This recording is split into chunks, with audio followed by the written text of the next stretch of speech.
पुंडलीकवरदारी देव तुकाराम। अव्यक्तोऽक्षर इत्युक्तस्तमाहुः परमां गतिम्।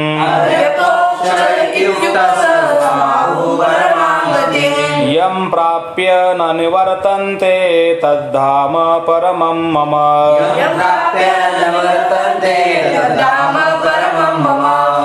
अव्यक्त अक्षर इत्युक्त तम आहु परमां गति। यम प्राप्य न निवर्तन्ते तद्धाम परमं मम। अव्यक्त अक्षर इत्युक्त तम परमां गतिम आहु।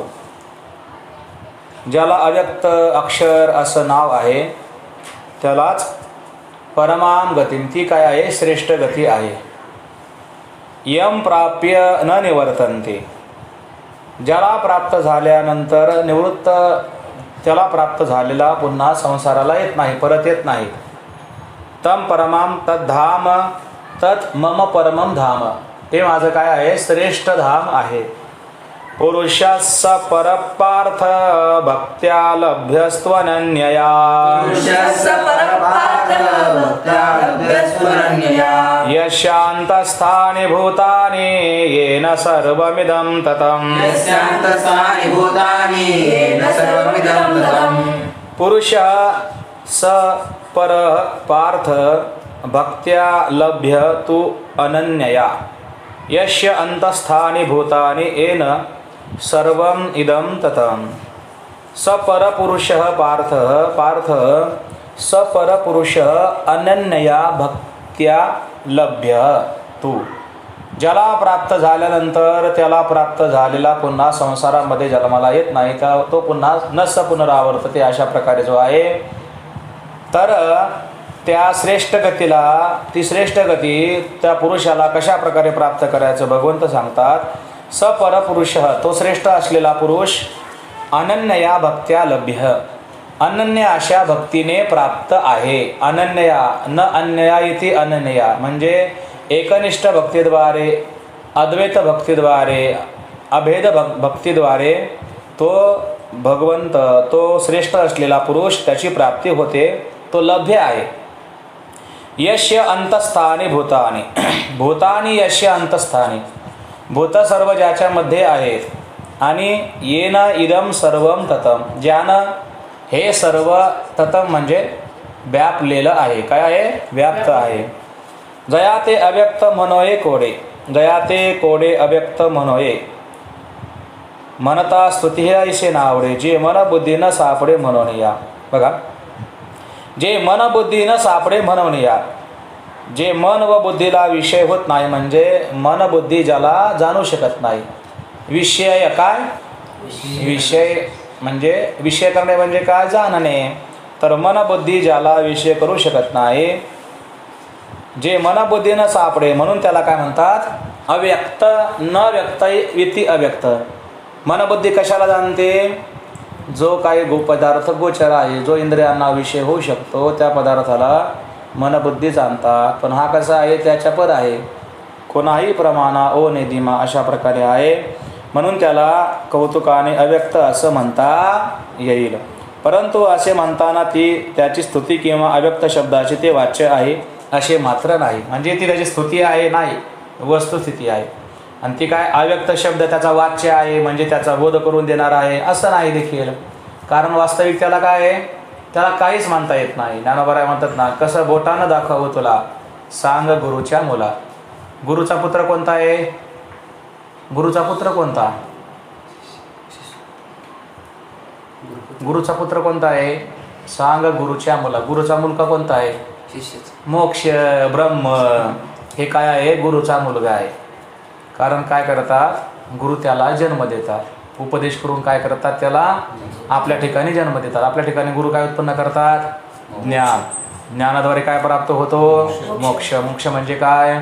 अत्यंतिक दुःखाची निवृत्ती आणि परमानंद स्वरूप जे ब्रह्म, त्या ब्रह्माची प्राप्ती, अशा स्वरूपाचं असणारं ब्रह्म, त्या ब्रह्माचं आपल्याला गुरु काय करतात? आपल्या ठिकाणी ज्ञान करून देतात। ते ब्रह्मस्वरूप आपल्या ठिकाणी जे काही लोपलेलं आहे, ते आपल्या ठिकाणी ते प्रगट करतात. म्हणून गुरुचा मुलगा कोणता? मोक्ष ज्ञान हे काय आहे? गुरुचा मुलगा आहे. म्हणून ज्ञानोबा म्हणे कसं बोटानं दाखवू तुला? सांग गुरुच्या मुले. ब्रह्माला बोटाने दाखवता येईल का? कारण त्याला काही रूप नाही. बोटाने वस्तू कोणती दाखवता येते? ज्या वस्तूला काहीतरी रूप आहे ती वस्तू बोटाने दाखवता येईल, बरोबर का? ज्या वस्तूला काही रूपच नाही ती वस्तू बोटाने दाखवता येईल का? ना. येईल का? म्हणले येईल का? नाही. म्हणून म्हटले जे मनबुद्धीनं सापडे म्हणून या. वास्तविक अव्यक्त काही शब्द त्याचा वाच्य नाही, म्हणजे त्याचा वाच्य नाही, म्हणजे वाचक नाही. वाच्य आणि वाचक, बरोबर का? अशा प्रकारे अव्यक्त शब्दाचं ते वाच्य आहे असं नाही वास्तविक. फक्त काय व्यक्ताच्या सापेक्ष त्याला काय म्हटलेलं आहे? अव्यक्त, बरोबर का? व्यक्ताच्या सापेक्ष त्याला काय म्हटलं? अव्यक्त. जगाच्या सापेक्ष जग हे व्यक्त आहे, मग व्यक्ताच्या सापेक्ष त्याला काय म्हटलं? अव्यक्त. वास्तविक त्याला व्यक्तही म्हणता येत नाही, अव्यक्तही म्हणता येत नाही. आणि आकारा आलिया जयाचे निराकारपण न वचे. आणि आकाराला आल्यानंतर ज्याचा निराकारपणा नष्ट होत नाही, बरं का? म्हणजे जो सगुण झाला तरी देखील ज्याचा निर्गुणपणा काहीच मोडत नाही, तो जशाच्या तसाच राहतो. तो कितीही संसारामध्ये आला तरी देखील, बरोबर का? तो कितीही जन्म घेतल्यासारखा असा वाटला तरी देखील ज्याचा जो काही त्याची जी काही निर्गुण स्थिती आहे, त्याची असणारी जी काही जन्मरहित स्थिती आहे ती कधीही मोडत नाही. बरोबर. 4थ्या अध्यायामध्ये म्हणले ना, परी काय माझे अजत्व जन्मने अक्रियताची कर्म करणे ह्या विकार जो जाणे तो परममुक्त.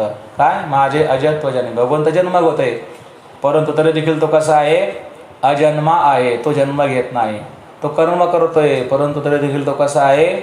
कर्मरहित आहे. अशा प्रकारे भगवंत ऐशे जेणे जाणे तरे हे मदचे स्तव झाले परिम्या नाही केले. ऐशे जेणे जाणे तरे तो सुट लागा. हे काय सर्व भगवंतापासून भगवंत म्हणतात हे सर्व माझ्यापासून उत्पन्न झाले परंतु मी काहीच केलं नाही म्हणून म्हणले. आणि आकारा आलेया जयाचे निराकारपण न वचे. तो आकाराला जरी आला त्याने जन्म जरी घेतला असं वाटलं तरी देखील ज्याचा निराकारपणा काहीच नष्ट होत नाही. आकार लोपे नित्यता न विसंचेगा. आणि आकार नष्ट झाला तरी देखील जो नष्ट होत नाही, बरोबर का? आकार लोपे त्याचा नित्यपणा नष्ट होत नाही. आकार नष्ट होतो, तो नष्ट होत नाही. मग हे कोण जाणतं? जे ज्ञानी भक्त असतात त्यांना अशा प्रकारे कळतं. अज्ञानी भक्त कसे असतात? जेव्हा आकार एक पुढा देखते तेव्हा हा देव येणे भावे बजती. त्यांना पुढे काहीतरी आकार दिसला तर म्हणतात हा देव आहे, आणि तोची घडल्या टाकायची म्हणून नाही म्हणे. तर जर तो मूर्ती भंग पावली म्हणतात देव नष्ट झाला. वास्तविक देव नष्ट झाला का आकार नष्ट झाला? देव जशाच तसाच आहे. देव नष्ट होत नाही. देव जन्मतही नाही, देव जातही नाही. आकार नष्ट होते. आकार लोपे नित्यता न विसंजे. बघा आकाराचा नाश झाला तरी देखील ज्याची नित्यता अजिबात यत किंचितही विस्कळीत होत नाही. म्हणून अक्षर जे म्हणजे देवीची मनता बोधही उपजे. म्हणून ज्याला अक्षर असं म्हटलं जातं तसेच त्याला अक्षर म्हटले असताना अक्षर शब्दापासून ज्या अक्षरत्वाचे म्हणजे नित्यत्वाचे ज्ञानही होते. काय आपण त्याला काय म्हणतो? अक्षर. अक्षर काय म्हणतो? न क्षरती ते अक्षर, कारण त्याचा जो कधी क्षय पावत नाही म्हणून त्याला काय म्हटलेलं आहे? अक्षर. जो कधी क्षरत नाही, जो कधी नाश पावत नाही, जो नित्य आहे. म्हणून अक्षर शब्दाने काय होतं? आपल्याला त्याच्या नित्यत्वाचं काय होतं? ज्ञान होतं. नाम कशाचं? त्या वस्तूचं सामर्थ्य प्रगट करून देण्याकरता काय असतं? नाम. नामाद्वारे काय करतं? आपल्याला वस्तूचं काय करतं? सामर्थ्य कळतं. वस्तू कशी आहे कशाद्वारे कळतं? नामाद्वारे कळतं. का त्या वस्तूची काय पावर आहे, त्या व्यक्तीची काय शक्ती आहे हे कशाद्वारे कळतं? नामाने कळतं. आता आपल्या व्यवहारामध्ये गोष्ट वेगळी आहे. आपलं नाव असतं एक आणि क्रिया असते मात्र दुसरी काहीतरी, बरोबर का? बरोबर का? जसं म्हणतो बघा मनुष्य हा मनुष्य काय सिंहासारखा आहे. सिंह असतो का? नाही. पण उपमा दिली जाते बाबा. आपलं नाव असतं वेगळं आणि आपली क्रिया असते वेगळे, बरोबर का?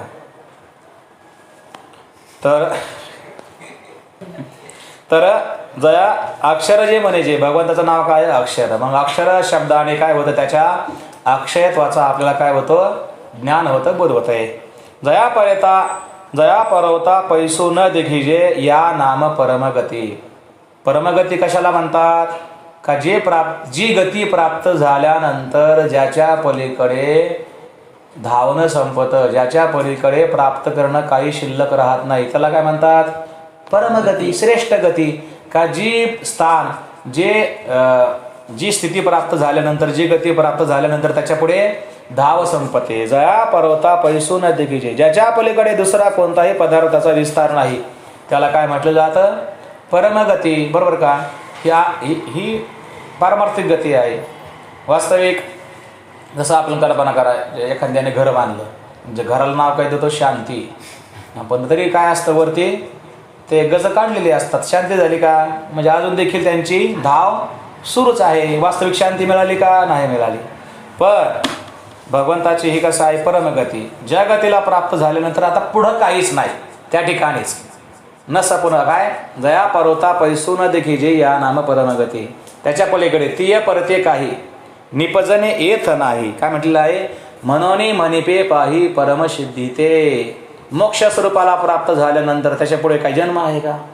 नाही, जन्म नाही. मग त्याच्या पुढे जन्म नाही रे आणि का? तीय परते काही निपजणे येत नाही, मनोनी मनिपे पाही परमसिद्धी. ते परम म्हणजे काय? श्रेष्ठ. परम म्हणजे काय? श्रेष्ठ. कनिष्ठ नाही, श्रेष्ठ गती. का जी गती प्राप्त झाल्यानंतर पुढे काही नाही, त्यालाच परमगती असे म्हणतात, का ज्याच्या पलीकडे काही नाही. परी आघवा ही देहपुरी आहे निजली याची परी. परंतु काय? जे अक्षर स्वरूप या सर्वरूप देहरूपी नगरामध्ये कसं आहे? कसं आहे? निजेली याची परी, झोपल्यासारखं आहे. ते वास्तविक शरीरामध्ये आहे, परंतु कसं आहे? झोपल्यासारखं आहे. कारण जे व्यापार करवी ना करी म्हणून या, जे व्यापार ना करवी आणि ना करी, ते स्वतःही काय करत नाही आणि दुसऱ्याकडून देखील काही करवून घेत नाही. ते कसं आहे? असून नसल्यासारखं आहे. वास्तविक ते काही करत नाही, पण आणि दुसऱ्याकडून काही करून घेत नाही. ते कसं आहे? साक्षी स्वरूप आहे. जसं उदाहरण दिलं ते काय? बोले ना बोलू देईना. पाण्यामध्ये आपण बुडी घेतल्यानंतर आपण एखाद्याची वस्तू काही पाण्यामध्ये हरवली, त्यानं पाण्यामध्ये बुडी घेतली, त्याला वस्तू सापडली, त्याला काय आता बाहेरच्याला सांगायचं आहे काय? मला सापडली वस्तू. पण त्याला सांगता येतं का? तोंड खोलायला जावं तर काय होतं? तोंडामध्ये पाणी येतं. आता ते पाण्याचा विचार केला, वस्तू पाण्यामध्ये आहे, पण ते पाणी देखील काय वर सांगत नाही. वस्तू सापडली म्हणून पाणी सांगतं का? बरं, त्याला पण सांगून देतं का? नाही. अशा प्रकारे भगवंत स्वरूप आहे. म्हणजे हे थोडं उदाहरण पूर्ण बसत नाही इथं, पण शरीरामध्ये आहे, परंतु काय? व्यापार करवी ना करवी. वास्तविक ते स्वतः काही करत नाही आणि दुसऱ्याकडून काही करून घेतही नाही. वास्तविक सर्व होतं कशामुळे? त्याच्या फक्त सत्तेद्वारे होतं. आता विचार करा, हा बल्ब आहे. बल्ब काय करतो? आपल्याला प्रकाश देतोय. बल्ब काही कार्य करतो का? करतो काही कार्य? बरं, दुसऱ्याकडून काही करून घेतो का? तो स्वतः काय करून घेत नाही. फक्त काय आपण करतो? त्याच्या प्रकाशामध्ये आपण कार्य करतो. वास्तविक तो काय करतो का? आणि तो काय करून घेतो का? प्रकाश नाही. तो काय करतही नाही, काही करूनही घेत नाही आपल्याकडून. आपण त्या प्रकाशाच्या आधाराने कार्य करतो. असं भगवंत स्वरूपाचं आहे. ते देहामध्ये आहे, ते स्वतः काय करत नाही, करूनही घेत नाही. फक्त आपण त्याच्या सत्या मात्रेने काय करतो? कार्य करतो. सत्ता धन्याची की मायाबा. बरोबर का? फक्त त्याची काय एक सत्ता आहे का? ते आता जसा बल्ब नसला तर आपण काय करू शकतो का? अंधारामध्ये नाही. तसं ती सत्ता शरीरामध्ये नसेल, आपण काहीच करू शकत नाही. देह हालचाल करू शकत नाही. ती देहामध्ये आहे, परंतु काही करतही नाही आणि काही करूनही घेत नाही. जे व्यापार करवी ना करवी आणि ना खरी, स्वतः काय करत नाही, करवी म्हणजे दुसऱ्याकडून काही करून घेत नाही, असं ते आहे. म्हणून ते देहामध्ये झोपी गेल्याप्रमाणे अव्यवहार्य स्वरूपात आहे. अव्यवहार्य म्हणजे काय? व्यवहारामध्ये अव्यवहार्य आणि व्यवहार्य म्हणजे व्यवहाराला योग्य असणारं व्यवहार्य, आणि अव्यवहार्य म्हणजे काय? जे कार्य करण्यास, म्हणजे जे स्वतः काही कार्य करत नाही, कार्यामध्ये जे उपयोगी येत नाही स्वतः. आता इतकं ते देहामध्ये आहे, शांत आहे, जे स्वतः काही करत नाही, करूनही घेत नाही, परंतु तरी देखील शरीरामध्ये असलेल्या जे काही चेष्टा आहेत, शरीराचे असणारे व्यापार, ते बंद पडलेत का? ते देखील चालूच आहे. तरी देखील बघा, ये रवी जे शारीर चेष्टा त्या माझी एकही न ठेके गा सुबटा. सुबटा म्हणजे हे अर्जुना, एरवी विचार करून पाहिलं तर जे शारीर चेष्टा, शरीराच्या असणाऱ्या क्रिया, हालचाल ज्या काही आहेत, त्या माझी एकही न ठके, त्यामध्ये एकही क्रिया बंद पडलेली नाही. वास्तविकता काय करत नाही, करूनही घेत नाही, परंतु तरी देखील शरीरामध्ये असणारी एकही क्रिया बंद पडलेली नाही. 10 इंद्रियाची वाटा वाहतची हाती. 10 इंद्रियाच्या वाटा काय सारख्या वाहतच आहेत ना. पंच ज्ञानेंद्रिय पंचकर्मेंद्रिय काय आपापले कार्य करतच आहेत. उकलोनी विषयाचा पेटा होत मनाचा चोहटा, तो सुखदुःखाचा राजवाटा भितराही पावे. बघा, पंच विषयाचे पेटारे उधवल्यानंतर मनाचा चौहाटा तयार होतो. विषयाचा पेटा उकलोनी काय पंचविषयांचे पेटारे म्हणजे काय पंचविषय जे काय पेठाऱ्यामध्ये म्हणजे काय खोक्यामध्ये बांधलेले होते वा ते आता उघडे झाले. होत मनाचा चौहटा मग काय मनाचा चौहाटा तयार होतो. म्हणजे त्या चव्हाट्यावर विषयांचा बाजार सुरू होतो. कुठं मनाच्या चव्हाट्यावर. मन काय करतं इंद्रियाच्याद्वारे विषयाकडे जातं आणि विषय स्वतःच्या ठिकाणी आणतं. म्हणजे काय झालं मनाचा चव्हाटा झाला. मग काय झालं त्या मनाच्या चव्हाट्यामध्ये काय त्या बाजारामध्ये मिळालेला सुखदुःखाचा राजवाटा म्हणजे किंवा महत्त्वाचा भाग अंतकरणाला देखील प्राप्त होतो. बरोबर का. म्हणजे अंतकरणाला देखील काय होतात ते विषयांचे सुखदुःख प्राप्त होतात. विषय असतात बाहेर पण तो सुखदुःखाचा भाग तो सुखदुःखाचा वाटा त्या अंतकरणाला देखील प्राप्त होतो. पै राव पळवलिया सुखे जैसा देशीचा व्यापार न ठके. बघा, राव सुखे पहुडलिया. राजा जरी निष्काळजीपणाने म्हणजे काही चिंता न करता झोपी गेला. राजा काय झाला झोपी गेला. राजा झोपी गेला म्हणजे आता त्याला झोप आली म्हणा. पुढं काय त्याने काही विचार केला नाही. परंतु तरी देखील देशाचा व्यापार बंद पडतो का. त्याच्या देशाचा व्यापार चालू राहतो. आणि त्या राज्यामध्ये असलेली प्रजा ती काय आपापल्या इच्छेनुसार काय करतात ते आपलं कार्य व्यवहार करत राहतात. प्रजा आपोला आलेली अबेला के करी तची असती. प्रजा आपापल्या इच्छेप्रमाणे आपल्याला जे लागेल ते कार्य करत राहतात. जरी राजा झोपी गेला असेल तरी देखील. तैसे तशा प्रकारे बघा बुद्धीचे हन जाणणे. तशा प्रकारे बुद्धीचं विषयाला जाणणं का मनाचे देणे घेणे. मनाने विषयांचा स्वीकार करणे, विषयांना घेणे, विषयांचा त्याग करणे. इंद्रियाचे करणे स्फुरण वायूचे. इंद्रियाचे जे काही करणं आहे इंद्रिय विषयाकडे जाणं. तैसे बुद्धीचे हन जाणणे का मनाचे घेणे देणे. इंद्रियाचे करणे स्फुरण वायूचे किंवा प्राणाचे जे काही स्पंदन आहे ते देखील काय सर्व चालूच आहे. जसं हे काय एरवी जे शरीर चेष्टा त्या माझी एकही न ठेकागा सोबटा आगवा ये देहपुरी. हे अक्षरस्वरूप कसं आहे देहामध्ये असून नसल्यासारखं आहे. नसल्यासारखं म्हणजे आहे म्हणजे काय फक्त ते देहामध्ये आहे पण काही कार्य करत नाही आणि करूनही घेत नाही. परंतु तरी देखील जशा प्रकारे राजा झोपल्यानंतर प्रजाचा व्यवहार सुरू राहतो तशा प्रकारे या इंद्रियाचा व्यापार इंद्रियाच्या सर्व क्रिया चालूच राहतात. अर्जुना तया परे सुतला ऐसा हे शरीर. म्हणून अर्जुना तर राजासारखं ते काय आहे ते अक्षरस्वरूप काय आहे शरीरामध्ये झोपल्यासारखं आहे. सुतला ऐसा आहे शरीरी. म्हणून जया ते पुरुष म्हणेगा अवधारी. म्हणून ज्याला पुरुष असं म्हटलेलं जातं. पू म्हणजे काय शरीर. पुरी म्हणजे काय पुरी म्हणजे शरीर. आणि शी म्हणजे काय शयते म्हणजे झोपी जाणे. पुरी शयते शरीरामध्ये जो झोपलेला आहे त्याला काय म्हणतात पुरुष. आणि बघा त्याची असणारी पत्नी बघा आता. आणि प्रकृती पतिव्रते परीला एक पत्नी व्रते येणेही कारण जयाते पुरुष म्हणोये.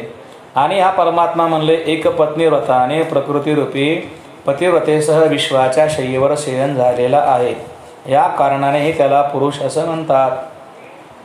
प्रकृती पतिव्रते त्याची असणारी पतिव्रता स्त्री म्हणून त्याला पुरुष असं म्हटलेलं आहे. बघा पुरुष येते इति पुरुष. नवद्वार असलेल्या देहनगरामध्ये शयन करतो म्हणून त्याला काय म्हणतात पुरुष. आणि काय पुरुषत्वात काय पुरुषत्वात म्हणजे काय त्याच्या ठिकाणी पुरुषत्व असल्यामुळे तो पुरुष आहे. हा पुल्लिंगी भाव प्रकृती पतिव्रते पहुडला या वाक्याने ध्वनित केलेला आहे. पहिल्या अर्थात पुरुषाची व्यष्टी उपाधी आणि दुसऱ्या अर्थामध्ये समष्टी उपाधी सांगितलेली आहे. या पुढच्या ओव्यात पूर्णत्वात पुरुष दुसऱ्या अर्थ म्हणले पूर्णत्वात तो पूर्ण आहे म्हणून त्याला काय म्हटलेलं आहे पुरुष. तो सर्वत्र भरलेला व्यापक असल्यामुळे पुरुष आहे. हा पुरुष शब्दाचा अर्थ निरुपाधी गृहीत धरून विवरण करतात. म्हणजे बघा तो काय निवांत झोपलेला आहे पण त्याची बायको म्हणली का कशी आहे पत्नी हा पतिव्रता आहे. ती सर्व काय करत राहते सर्व कार्य करते. हा काहीच करत नाही. हा निवांत एका जागी बसून खातो. बरोबर, याला काहीच करावं लागत नाही. सर्व घरातील कामधंदा कोण करतं? ती प्रकृतीच करून टाकते. सर्व काय करते? प्रकृतीच करते. पै वेदाचे बहुवसपण देखीचे न जयाचे अंगण हे गगनाचे पांघरुण होय देखा. बघा म्हणजे वेदाची अमाप सर्वज्ञता ज्याचे अंगण देखील पाहू शकत नाही. अंगण पाहू शकत नाही म्हणजे वेद इतका आहे. वेद अनंत बोलिला अर्थ युतुकाची शिदुला. किंवा श्रुती नेती नेती म्हणती गोविंदुरे. वेद वेद काय? वेद जाणू गेला पुढे मौनावला. वेदानं इतकं वेद काय काय न बोले परी नावाची नाही घेतले. म्हणून म्हटलेलं आहे पुसू नका बाई वेदासी काय कळलेचे नाही. म्हणजे काय? वेदाने इतकी बडबड केली, इतकं बडबड केली, परंतु म्हणले काय? तरी देखील वेदाला ज्याचं अंगण पाहता आलं नाही म्हणजे त्याचं विधिमुखाने वर्णन करता आलं नाही. वेदाने कशा प्रकारे वर्णन केलं? निषेधमुखाने. वर्णन दोन प्रकारे असतं, विधिमुखाने आणि निषेधमुखाने. विधिमुखाने वर्णन म्हणजे काही वस्तू अशी आहे अशी आहे, याला काय म्हणायचं? विधिमुखाने. आणि निषेधमुखाने कसं वर्णन? ही वस्तू अशी नाही, ही वस्तू अशी नाही, ही वस्तू अशी नाही, याला काय म्हणायचं? निषेधमुखाने. विधिमुखाने आणि निषेधमुखाने दोन प्रकारचं वर्णन असतं. तर वेदाने काय काय केलं? ब्रह्मस्वरूपाचं फक्त निषेधमुखाने वर्णन केलं आणि विधिमुखाने वर्णन करण्याचा प्रसंग आल्यानंतर वेद काय झाला? मौन झाला. म्हणजे काय? ते स्वरूप पाहिल्यानंतर तो काहीच बोलेना, गप्प झाला. ते पाहिल्यानंतर काय? तो गप्प झाला. त्याला पाहून तो कसा झाला? गप्प झाला. म्हणजे वेदाला देखील कळलं का तो कसा आहे, पण तो काय त्यानं सांगितलं नाही. वर्णना एक उदाहरण दिलं जातं. नवीन नवरी झालेली जी मुलगी जेव्हा माहेरी जाते, मग तिच्या मैत्रिणी तिला विचारतात, अरे तुझा पती कोणता, तुझा पती कोणता? मग तो पती काय पुरुषांमध्ये पाहुण्यामध्ये बसलेला असतो. मग ते विचारतात, अरे तो आहे का? मग ती काय म्हणते? नाही नाही. मग तो आहे का? नाही नाही. तो आहे का? नाही नाही. मग जेव्हा तिच्या पतीकडे बोट केलं जातं मग तेव्हा ती काय म्हणते? आहे. असं नाही म्हणत ती गप्प राहते, लाजते. काय गप्प? मग वेद जाणू गेला पुढे मौनावला. अशा प्रकारे वेदाचे भुवसपन देखीचे न जयाचे अंगण हे गगनाचे पांघरुण होय देखा. तो हा पुरुष आकाशाचे देखील पांघरुण आहे. म्हणजे तो आकाशापेक्षा कसा आहे? मोठा आहे. गगनाहुनी वाढ नाम आहे. तो आकाशापेक्षा कसा आहे? मोठा आहे. आकाश हे पंचभूतामध्ये येतं म्हणून ते कसं आहे? परिच्छिन्न आहे तो पुरुष. परंतु त्याला उपमा देण्याकरता आकाशा दुसरं मोठं नाही आकाशापेक्षा. आकाश त्याच्यापेक्षा मोठं नाही, पण त्याला ते ब्रह्मस्वरूप किती मोठं आहे मग त्याला उपमा दिली जाते आकाशाची. कारण आकाश मोठा आहे म्हणून. आणि आकाशापेक्षा व्यावहारिक पदार्थामध्ये दुसरं काही मोठं नाही म्हणून आकाशाची उपमा दिली जाते. परंतु आकाश आहे आकाशापेक्षाही मोठा आहे. गगनाहुनी वाढ नाम आहे. हे ऐसे जाणून योगीश्वर जया ते म्हणती परात्पर. अशी ज्याची अगम्यता आणि व्यापकता जाणून योगीश्वर म्हणजे याज्ञवल्क्यासारखे योगीश्वर ज्या अक्षर पुरुषाला काय म्हणतात? परात्पर. परात्पर म्हणजे सर्व कार्याच्या पलीकडे, सर्व कार्याच्या पलीकडे असलेल्या, प्रकृतीच्याही पलीकडे असलेल्या परमधाम असलेले परमधाम असे म्हणतात.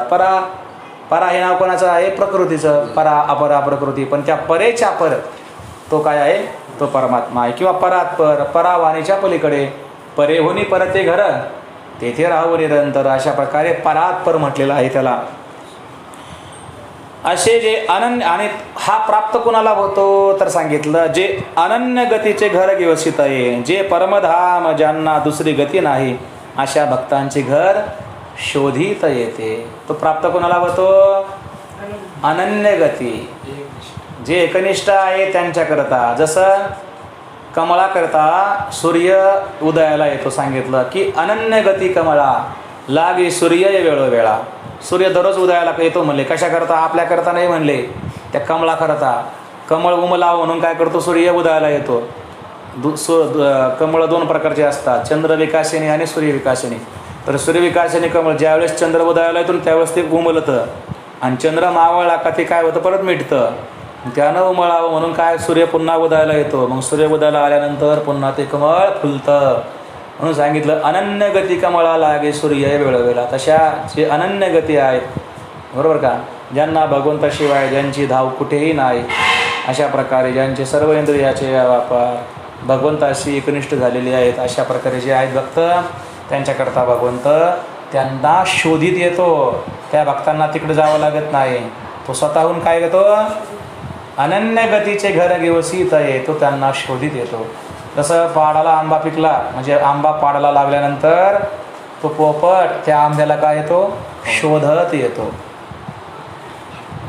ऐसे जे अनन्य गतीचे घर घेवसीत आहे.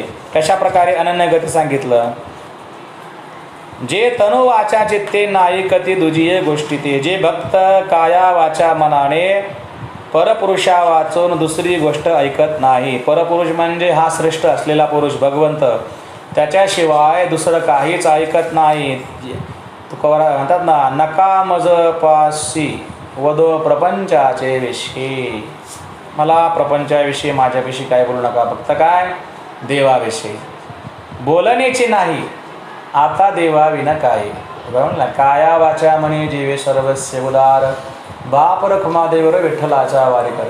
काया वाचा आणि मने धाले चिंतने डुल्लती, अशा प्रकारे निळा मने विरक्त देही आठवची नाही विषयांचा, निनती काही कानाटोना नामस्मरणा वाचने, तेची संत ज्यांचा हेत विठ्ठली. अशा प्रकारे जे अनन्य गती आहे, जे तनु वाचा चित्ते नायकती दुजिये गोष्टी ते, दुसरी कोणतीच गोष्ट जाणत नाहीत भगवंताशिवाय, तया एकनिष्ठेचे पेकते सुक्षेत्र जे, असे जे अव्यभिचारी निष्ठेचे जे सुपीक क्षेत आहे. म्हणजे भगवंत रूपी शेत कोणाला पिकतं, या भक्ताला. जे अनन्यगती भक्त आहेत ना, त्यांच्याकरता ते शेत पिकतं, इतरांना पिकत नाही ते शेत. हे त्रैलोक्याची पुरुषोत्तमो, कशा प्रकारे अनन्यगती आहेत अजून वर्णन केलं.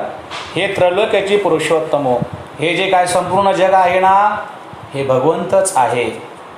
ऐसा साचा दयाचा मनोधर्म, अशा प्रकारे मनातील निष्ठा, मनातील मनोधर्म, ज्यांची खरी धारणा आहे, अशा प्रकारे ज्यांच्या मनाची काय आहे धारणा आहे, त्या आस्तिकाचा आश्रम पांडवागा, त्या आस्तिकांचा आश्रम म्हणजे कोण आहे, भगवंत आहे. त्या आस्तिकांचा राहण्याचं घर कोण आहे, तो भगवंत आहे, तो परपुरुष आहे, तो श्रेष्ठ पुरुष आहे. हे विश्वाचे माझे घर, ऐशी मती जयाची स्थिर, किंब भवनाचराचर आपण झाला, जे जे भेटे भूत ते ते मानेचे भगवंत. जे जे भेट भूत म्हणजे काय, प्राणी मात्र नाही किंवा उलट्या पायाचं भूत नाही. भूत म्हणजे पंचभूतापासून जे जे उत्पन्न झालेलं आहे संपूर्ण जग, भौतिक जग, हे संपूर्ण जग, जे जे त्याच्या डोळ्याला दिसतं ना, तो त्याला काय म्हणतो, भगवंत. जे जे भेटे भूत ते ते मानेचे भगवंत, हा भक्तयोग निश्चित जाणा माझा. अशा प्रकारे वर्णन केलं.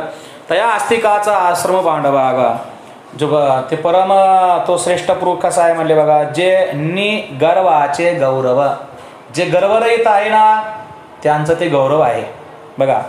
जे गर्वरहित गुरु भक्तांचा मोठेपणा आहे, त्यांचा तो मोठेपणा आहे. म्हणजे तो प्राप्त कोणाला होतो, ज्यांना गर्व नाही त्यांना. हा अभिमान राशी जयाची एठाई, तुका म्हणत ज्याच्या ठिकाणी अभिमान आहे, गर्व आहे, त्याच्या ठिकाणी त्याला तो प्राप्त होतो का, नाही होत. तर अशा प्रकारे अभिमान, जे निर्गुणाची जाणीव, जे गुणातीताची समजूत आहे, म्हणजे काय, निर्गुणाची जाणीव. हा गुणरहित झालेला जो पुरुष आहे, गुणातीत, त्रिगुणाच्या अतीत झालेला जो आहे ना, तो त्याला जाणतो. जे सुखाची, जे निराशाशी सुखाची राणीव, जे निराश झालेले आहेत. निराश म्हणजे आपला व्यवहारातला निराश नाही, म्हणजे आपला व्यवहारातला निराश म्हणजे काहीच करू वाटत नाही त्याला. जेवायला चला नको, इकडं चला नको, चला मंदिरात नको, चला इकडं नको, कशालाच नको. ते काय असतात, निराशांना काहीच करावं वाटत नाही, इकडं जाऊ वाटत, तिकडं जाऊ वाटत नाही, भक्ती करावं वाटत नाही, संसार वाटत, म्हणजे त्यांना काहीच अशी निराश असतात, उदास झालेले. तसे नाही निराश, ज्यांच्या सर्व इच्छा मावळलेल्या आहेत. काम नाही झालं पाहिजे रे कामा, म्हणजे सांसारिक इच्छा बरं का, ज्यांच्या सांसारिक इच्छा सर्व नष्ट झालेल्या आहेत, अशी इच्छा. जे निराशाशी अशी असणारी आशारहित, त्यांच्याकरता जे काय आहे, सुखाचं राज्य आहे. जे संतोषी या वाढिले ताट, संतुष्ट झालेल्यांना काय ते वाढलेलं ताट आहे. संतुष्ट हे चित्त सदा सर्व काळ, तुटली हळहळ त्रिगुणाची, सदा नाम घोष करू हरिकथा, तेने सदा चित्ता समाधान. असे जे काही आहेत, वर्षे विनसा हृदय साजले नित्य निर्भरू, तैसा निरुपचारी संतोषी जो कोणत्याही उपायाने म्हणजे काय काही न प्राप्त होता कोणत्याही वस्तू न प्राप्त होता जो कसा असतो संतुष्ट असतो अशा प्रकारे संतुष्ट संतुष्ट हे चित्त सदा सर्व काळ तुटली हळहळ त्रिगुणाची तर असे असणारे जे काही संतोषी आहे संतुष्ट आहे त्यांना जे वाढलेलं ताट आहे ते काय करतात सदा नाम घोष करू हरिकथा तेने सदा चित्ता समाधान त्यांना काय ते भगवंत स्वरूप काय आनंदाचे लाडू प्राप्त होतात तो का म्हणे खातो आनंदाचे लाडू नका चढपडू घ्या रे तुम्ही तर हे आनंदाचे लाडू काय करतात संत महात्मे खातात हा सेवितो हा रस वाटितो आणि का घ्या रे हो नका राग जे अचिंता अनाथाचे माया पोट बघा चिंता रहित अचिंता म्हणजे काय चिंता रहित असलेले जे काय आहेत अशा जीवांचं जे काय आहे मायापोट आहे आणि भक्ताशी उजो वाट जया गावा आणि भक्ता करता ज्या गावाची वाट कशी आहे सरळ आहे जे भक्त आहेत ना त्या भक्ता करता जी वाट कशी आहे सापडली वाट आम्हा वैकुंठाची नीट सहज वचने विश्वासता संत संगती लागता वारिले दुर्गट होते भ्रांतीचे कचाट निरामने सुखी झालो पूर्वीळ ओळखी अशा प्रकारे जे काही आहेत ना संतुष्ट भक्तांना जी वाट कशी आहे सरळ आहे काय तुला म्हणतात ना तू का म्हणे तुम्ही चला याची वाटे पांडुरंग भेटे भरवंसेने किंवा मार्ग दावणे गेले आधी दयानिधी संतते तेनेची पंथी चालू जाता हा तू का म्हणे हेची नीट जवळी वाट वैकुंठा सल्प वाटे चला जाऊ अशा प्रकारे जी काय आहे ना का भक्ताशी बुजू वाट जागा भक्तीच्या द्वारे काय त्या मार्गाच्याला त्या भक्तीच्या मार्गाने भक्तिपंथ बहुस्वपा अशा प्रकारे पुण्य नागवे आपापा भक्तीच्या मार्गाने त्या मुक्कामाला अगदी सुखाने पोहोचतं हे एकैक सांगूने वाया काय फार करू धनंजया धनंजया हे एकैक सांगूने काय फार वाया करू आहे धनंजया तुला अशा प्रकारे भरपूर उदाहरणं दिले किती उदाहरणं द्यावे आणि कशाला व्यर्थ वेळ वाया घालावा व्यर्थ कशाला विस्तार करावा थोडक्यात सांगतो पै जया गावा गेली या तो ठावची होईजे ज्या गावाला गेल्यानंतर आपण स्वतः ते गावस्वरूप आपण होऊन राहतो व्यवहारामध्ये पाहिलं आपण एखाद्या गावाला गेलो तर आपण त्या गावापासून काय राहतो भिन्न राहतो बरोबर का एक तर आपण त्या गावात नवीन असतो उदाहरणं पाहिलं तर आपण त्या गावापासून भिन्नच राहतो ते बाहेरच्या गावात जाऊन द्यावं आपल्या गावात कुठं आपण गावाशी ग्रुप असतो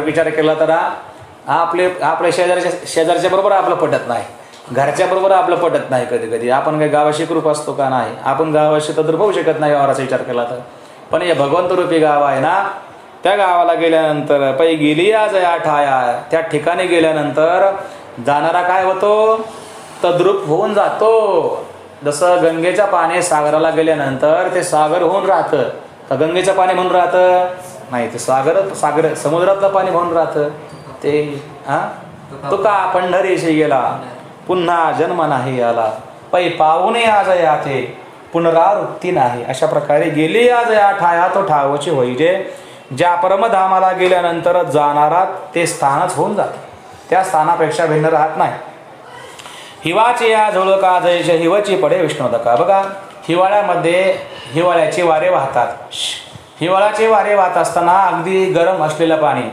त्या गरम पाण्यावर देखील काय पडते थंडी पडते मग थंडी पडल्यामुळे ते गरम असलेलं पाणी देखील काय होतं थंड होऊन राहतं का समोर झाली या अर्का तमची प्रकाशवय तमची प्रकाशवय अंधाराच्या पुढे सूर्य आल्यानंतर अंधकाराची आठाया दैवे सूर्य आलिया तो अंधारोची जगाया प्रकाशनोय म्हणजे अंधाराच्या ठिकाणी सूर्य आल्यानंतर तो अंधारच काय करतो जगाला प्रकाश देतो म्हणजे काय होतं अंधारच काय होतो प्रकाश होतो हिवाची का समोर झाली या अर्का तमची प्रकाश होय तमची म्हणजे अंधाराच्या पुढे जर सूर्य उदयाला आला तर तो अंधारच काय होतो प्रकाश होऊन जातो तशा प्रकारे संसार जया गावा गेला साता तैसा पांडवा संसार जया गावा गेला साता आघवा मोक्षाचाची होऊन ठाके तशा प्रकारे अर्जुना हा दुःखरूपी संसार ज्या परमधामरूपी गावाला गेला असता संपूर्ण मोक्षरूपच सुखरूपच होऊन राहतो जीवाचा विचार केला तर जीव कसा आहे म्हणले जीव हा कसा आहे, संसार दुःखामुळं जीवा सौकडे हिंगळत संसाराचा विचार केला तर त्या संसारामध्ये हा जीव आहे. मग जीव देखील कसा आहे, मरण धर्मवान आहे, जन्मवान आहे. पण असा हा जन्मणारा मरणारा जीव देखील का त्या मोक्षस्वरूपाला, त्या भगवंत स्वरूपाला, त्या ब्रह्मस्वरूपाला प्राप्त झाल्यानंतर तो देखील मोक्षस्वरूप होऊन राहतो. त्याप्रमाणे हा दुःखरूपी संसार ज्या परमधामरूपी गावाला गेला असता संपूर्ण मोक्षरूपच सुखरूपच होऊन राहतो. उदाहरण दिलं. मग आता तरी बघा, तरी अग्नी माझे आले जैसे इंधनाची अग्नी झाली. अग्नीमध्ये आलेलं इंधन, अग्नीमध्ये पडलेलं इंधन म्हणजे लाकडं, ते काय होतात, अग्नीच होऊन राहतात. पाठीनं निवडेची काही केले काष्टपणा, पुन्हा त्यांचा काष्टपणा, त्यांचा लाकडूपणा निवडता येत नाही. म्हणले हो अय एक लाकडा अग्नीमध्ये काय केलं, लाकड टाकले. काही लाकडं होते वावळेचे, बरोबर का, आणि ते लाकड टाकून दिले कशामध्ये, अग्नीमध्ये. पण त्याच्यामध्ये काय पडले, काही चंदनाचे लाकडं. हो म्हणले माझे चंदनाचे लाकडं होते. हा म्हणले मग आता तुम्ही काय करा, म्हणले तुमचे चंदनाचे लाकडं आहेत ना, आता अग्निवीरला म्हणले तुमचे चंदनाचे लाकडं जे काय कोळसा आहे तुमचा कोळसा ओळखून घ्या. आता चंदनाचे लाकडं काय ना अग्नीचे लाकडं काय, आपले इतर लाकडं काय, त्यांचा काय झाला, कोळसाच झाला. कोळसामध्ये काय भिन्नता राहते का, ते अग्नी होऊन गेले. जसे अग्नी माझे झाले, इंधनाची अग्नी होऊन गेले. पुन्हा ते काष्ट, ते लाकडू पुन्हा माघारी काढता येत नाही. दुसरं उदाहरण दिलं ना, तरी साखरेचा मागवता बुद्धिमंतेपणेही करिता परी पंडुसुता जया परी ऊस नव्हे. साखरेपासून काय झाली, ऊसापासून काय झाले, साखरेपासून काय झाली, साखरेपासून नाही ऊसापासून काय झाली, साखर झाली. म्हणजे एकाने विचार केला, म्हणले आता साखरेचा काय करायचा, परत ऊस करायचा. किती बुद्धिमान असला तर त्या बुद्धिमानाला साखरेचा ऊस करता येईल का, नाही करता येणार. परे ऊस नव्हे पंडुसुता जया परे. कोताय किती मोठा बुद्धिमान असला तरी देखील, किती प्रयत्न केले तरी देखील, पार त्याने किती प्रयत्न केले रात्रंदिवस, ते शक्यच नाही. लोहाचे कनक झाले हे एके परिसेची केले. परिसाने काय केलं, लोखंडाचं सोनं केलं. मग आता परत ठरवलं, म्हणजे आता त्या सोन्याचं पुन्हा काय करायचं, लोखंड करायचं. आता अनेक कैचे, आता अनेक ते गेले लोहत्व कायचे. आणि आता कोण ते गेलेलं ते लोहपणा म्हणजे जे काय लोखंडपणा आहे लोखंडाचा, तो परत आणू शकेल का, आणता येईल का, नाही आणता येईल. लोहाचे कनक झाले हे एके परिसेची केले, आता अनेक कैचे ते गेले लोहत्व. आणि म्हणून आज आणखी उदाहरण सांगतं. तूप होऊन या जेवी मागवते दूधपणा निवृत्ती न यायची. एकदा का दुधाचं तुपामध्ये रूपांतर झाल्यानंतर, म्हणजे दुधातून आपण तूप निवडल्यानंतर, दुधाचं तुपामध्ये रूपांतर झाल्यानंतर त्या तुपाचा आपण किती प्रयत्न केले तर त्याचं दूध होऊ शकत नाही. ते बी जया ते पावनिया पुनरावृत्ती नाही. तशा प्रकारे ज्या स्वरूपाला प्राप्त झाल्यानंतर पुनर्जन्म प्राप्त होत नाही. नस पुनरावर्तते. ते माझे असं असणार, ते जे काही स्वरूप आहे ते माझे परम साचोकारे निजधाम. ते माझं खरेपणाने, ते माझं कसं आहे, श्रेष्ठ. परम म्हणजे श्रेष्ठ, साचोकारे म्हणजे सत्य. माझं ते श्रेष्ठ आहे, परम असं निजधाम माझं स्वरूप आहे. हे अंतुवट तुझं वर्म दावेजत असे. हे तुझं अंतुवट वर्म दावेजत असे. हे माझं जे काही अंतरातील वर्म आहे हे मी तुला दाखवित आहे. आता याच्या पुढे अजून काही विषय थोडा वेगळा सांगतात. यत्र काले त्वनावृत्ते मावृत्तिं चैव योगिनः.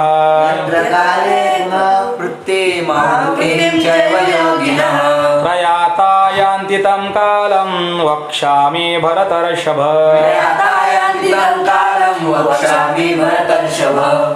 आता भगवंताने आपल्या स्वरूपाचं वर्णन केलं की ज्या स्वरूपाला प्राप्त झाल्यानंतर माघारी येत नाही. पण असं माझं स्वरूप आहे, पण माझ्या स्वरूपाला कोण प्राप्त होतात आणि कोण माझ्या स्वरूपाला प्राप्त माघारी फिरतात. म्हणजे माझ्या स्वरूपाला प्राप्त न होता माघारी कोण फिरतात आणि कोण माझ्या स्वरूपाला प्राप्त होतात. अशा प्रकारे भगवंत वर्णन करतात. यत्र कार्य तो अनावृत्तीं च आवृत्तीं योगिनः यत्र, हा बघा, योगिनः प्रयाता यत्र कार्य तो आवृत्तीं अनावृत्तीं यान्ति. हे अर्जुना, यत्र काले म्हणजे ज्या काळामध्ये प्रयाता योगिनः, ज्या काळामध्ये गेलेले योगी अनावृत्ती म्हणजे पुनर्जन्म नसणे म्हणजे मोक्ष स्वरूप म्हणजे मोक्षाला, आणि आवृत्ती म्हणजे संसार पुन्हा येणे म्हणजे संसाराला प्राप्त होतात. तम कालम वक्ष्यामि, बघा तो काल मी तुला सांगतो. यांती तम कालम म्हणजे कोणत्या काळामध्ये माझ्या स्वरूपाला प्राप्त होतात आणि कोणत्या काळामध्ये माझ्या स्वरूपाला प्राप्त न होता पुन्हा संसारामध्ये प्राप्त होतात, असे जे काही दोन काल आहेत तो काल मी तुला सांगतो. तेवेचे अनेकही एके प्रकारे हे जाणता आहे सोपारी. आता मी माझ्या स्वरूपाचं वर्णन केलं का माझ्या स्वरूपाला प्राप्त झाल्यानंतर पुन्हा जन्माला येत नाही, पण हा प्रकार म्हणले आणखी एका प्रकारे जाणता येईल. तेवेचे अनेकही एके प्रकारे, त्याप्रमाणे आणखी एका प्रकाराने हे निजधामाचे स्वरूप जाणण्यास सोपे आहे. तरी देह सान्यतेने अवसरे जेथ योगी मिळती. तो प्रकार असा की देह सोडण्याच्या शुद्ध कालाच्या प्रभावाने योगीजन ज्या निजधामात एकरूप होतात तेथून ते संसाराकडे परतत नाही. देह सान्यतेने अवसरे जेथ योगी मिळते. किंवा होता असं की अथवा अवचटे ऐसे घडे, कदाचित असं घडतं की अनअवसरे देह पडे, योग्य काळात देह पडत नाही. बघा अयोग्य वेळी काय होतो, देह सोडावा लागतो, देहाला सोडतात. तर अशा वेळी काय होतं, मागवते देहासीची येणे घडे. काळ योग्य नसेल आणि अशा अयोग्य काळामध्ये जर देह सोडला तर त्यांना पुन्हा देहामध्ये जन्माला यावं लागतं. मागवते देहासीची येणे घडे, त्यांना पुन्हा जन्माला यावं लागतं. म्हणून काळशुद्धी जरी देह ठेवीती तरी ठेवीती खेव ब्रह्मची होती. जर ते शुद्ध अशा योग्य काळामध्ये जर देह ठेवतात तर ते काय होतात, ठेवता क्षणी ब्रह्म होतात, ब्रह्मस्वरूपाला प्राप्त होतात. एरवी अकाली तरी पुढती संसारा येते. जर त्यांनी अयोग्य काळामध्ये देह ठेवला तर ते पुन्हा संसारामध्ये जन्माला येते. कळलं तुम्हाला दोन, अयोग्य काळ योग्य देश काळ. ऐशी सायुज्य आणि पुनरावृत्ती या दोन्ही अवसारा आधीन आती. अशा प्रकारे सायुज्य म्हणजे मोक्ष आणि पुनरावृत्ती म्हणजे संसार, हे दोन्ही गोष्टी म्हणले वेळेच्या अधीन आहेत. तोची अवसरो तुझ प्रती प्रसंगी सांगू. तुझ प्रती मी तुला प्रसंग आल्यामुळे तोच अवसर म्हणजे ती अयोग्य वेळ आणि योग्य वेळ मी तुला सांगतो. तरी सुभटा ऐकेगा, तरी अर्जुना ऐक. देहाचा काय मरणाचा माझी वटा पातलिया. देहावसानाचे वेळी मरणाचा उन्मत्तपणा प्राप्त झाल्यानंतर म्हणजे काय होतं, देह मरणाच्या वेळी काय होतं, कधी कधी देह कार्य करत नाही ना, देह काय बरोबर करत राहतो, म्हणा नको ते गोष्टी करत राहतो. पाचे आपुलालिया वाटा अंती पाचे आपुलालिया वाटा निगती. एकदा का देहाचं मरण प्राप्त झाल्यानंतर त्यावेळी काय होतात, पाचे म्हणजे हे जे काही पंचभूत आहेत ना देहामध्ये असलेली, हे आपुलालिया वाटा निगती, हे आपल्या कारणाकडे जाण्याकरता निघतात. देहामध्ये काय असतं, पंचभूत आकाश वायू अग्निजल, शेवटचं कोणतं, वायू अग्निजल आणि पृथ्वी, बरोबर. ज्यामध्ये काय आहे, पंचभूतापासून काय झालेलं आहे, हे शरीर उत्पन्न झालेलं आहे. कोणत्या भूतापासून, अपंचीकृत पंचभूतापासून का पंचीकृत पंचभूतापासून, पंचकृत पंचमहाभूतापासून देह उत्पन्न झाला स्थूल शरीर. आणि अपंचीकृत पंचमहाभूतापासून म्हणजे पंचीकृत पंचमहाभूतांच्या तमगुणापासून काय झाला, देह उत्पन्न झाला, बरोबर का. पंचीकृत पंचमहाभूताच्या तमगुणापासून देह उत्पन्न झाला. आयसा वर पडिला प्रयाण काळी. अशा प्रकारे अंगावर पडलेल्या प्रयाण काळामध्ये बुद्धी ते भ्रम न गेले. भ्रम हा बुद्धीला गिळून टाकत नाही, म्हणजे त्यांची बुद्धी व्यवस्थित असते. स्मृती नव्हे आंधळी, स्मृती आंधळी होत नाही, म्हणजे त्यांना आपण मागेल आपण जो काही अभ्यास केला, आपण काय होतो, आपण कसं, हे सर्व त्यांना आठवतं. स्मृती आंधळी नव्हे. आणि मरत नाही, त्यांचं मन देखील मरत नाही, मन देखील कार्य करत राहतं. हा चेतना वर्ग आघवा मरणी टवटवा दिसे. आणि संपूर्ण चेतना देणारा वर्ग मरणाचे वेळी देखील पूर्वीच अनुभवलेल्या ब्रह्मस्थितीत गवसणी होऊन मरणकाळी देखील अनुभवलेल्या ब्रह्माचे अखंड अनुसंधान ठेवून विकसित दिसतो. म्हणजे आपण मागे जे काही सुख अनुभवलेलं आहे, परमात्म सुख, परमार्थिक सुख, त्याचं त्यांना देखील स्मरण आहे. आणि आता देखील आपण कोण आहोत, मी देह नाही, मी ब्रह्मस्वरूप आहे, अशा प्रकारे भगवंताशी आपल्याला प्राप्ती करायची आहे, आपण कोण आहोत याचं सर्व त्यांना काय असतं, ज्ञान असतं. ऐसा सावध हा समभाव. अशा प्रकारे हा बुद्ध्याधिकांचा समुदाय जेव्हा सावध असतो ना, आणि तो सावधपणा मरणापर्यंत एकसारखा टिकतो. बरोबर का? तारुण्यामध्ये त्यांची जी काही बुद्धी होते तीच बुद्धी त्यांची शेवटपर्यंत राहते, कमी होत नाही. नाही तर बहुतेक काय होतं, म्हातारपणामध्ये काय होतं, बुद्धी कमी होते.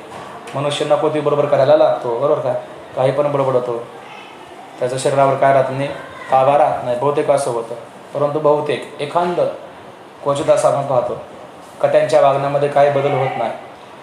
ती जसे तारुण्यामध्ये शांत संयमाने वागतात, तशाच प्रकारे ते मरणाच्या वेळी देखील, म्हातारपणामध्ये देखील शांत आणि संयमाने वागताना आपल्याला दिसत असे काही असतात. हे तळीच गडे सावावं जरी अग्नीचा सावावो आधी. परंतु हे तेव्हाच शक्य होतं जेव्हा जठराग्नीचे साह्य असते. पाहे पाव वारणे का उदके जे दिवी यांचे दिवपण झाके. ती असतीची आपुली दिठी काय देखे. बघा, वाऱ्याने किंवा पाण्याने, वाऱ्याने का उदके, वाऱ्याने किंवा पाण्याने काय झालं, दिव्याचा काय झाला, दिवपणा नष्ट झाला. म्हणजे दिवा नष्ट झाला, पाणी पडल्यामुळे म्हणा किंवा वारा आल्यामुळे काय झालं, दिवा विझला. तर आपली असतीची दिठी काय देखे, तर आपली असलेली दृष्टी देखील पाहू शकेल का. अंधार असेल, अंधारामध्ये काय करतो, दिवा प्रकाश देतो, दिवा विझून गेला, दृष्टी पाहू शकेल का. तर आपले डोळे पाहू शकतील का अशा वेळेस, अंधारामध्ये नाही पाहू शकत. तैसे देहांतीचे निमिषम वाते देह आत बाहेरली स्मेशांते तै विजून जाय बुजिते अग्नीचे जिव्हा. त्याप्रमाणे मरणाच्या वेळी काय होतं, विषमवात म्हणजे वात पित्त कफ काय होतात, हे प्रक्षुब्ध होतात, यांचा विकोपाला जातात, यांच्यामध्ये काय होत नाही, साम्य राहत नाही. त्यावेळेस काय होतं, देह आत बाहेरली स्मेशांते, देहाच्या आत बाहेर काय होतो, कपदोष प्राप्त होतो. मग कपदोष त्यामुळे काय होतं, देहातील असलेला जठराग्नी काय होतो, मंद होतो. देहीचा अग्नी काय, जठरामध्ये असलेला अग्नीचा दिवा काय होतो, मंद पडतो. त्यावेळी प्राणाशी प्राण नाही, ते तर बुद्धी असून करेल काय.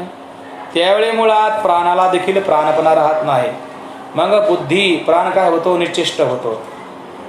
तशा स्थितीमध्ये बुद्धी असूनही ती काय करू शकेल, बुद्धी देखील काही कार्य करत नाही.